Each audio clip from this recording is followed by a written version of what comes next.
चलो बहुत खुशी कर बात है कि आज शमशेरा बकरी टोली गांव में रंगारंग नागपुरी कार्यक्रम का आयोजन कर है और इकर में एक से बढ़ के एक कलाकार और कलाकारा का आगाज है और आपने मन कर पुरजोर समर्थन है कि भीड़ भड़ाका लागल है। बहुत खुशी कर बात है।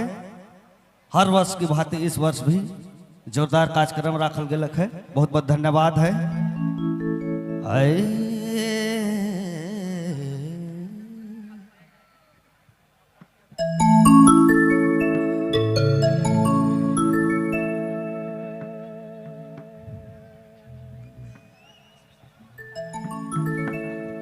हेलो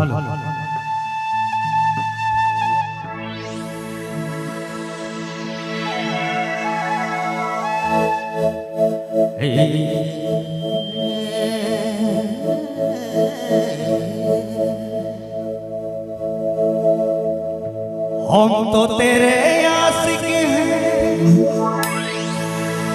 सदियों पुराने,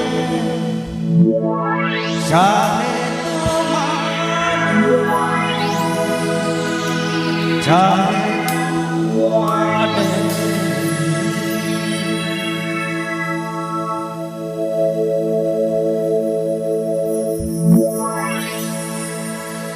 दीवाल का दिया रखे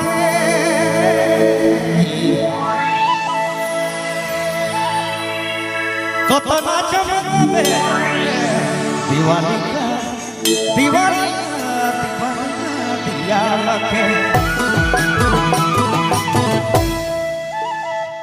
ही कतना चमके एडी कमारिया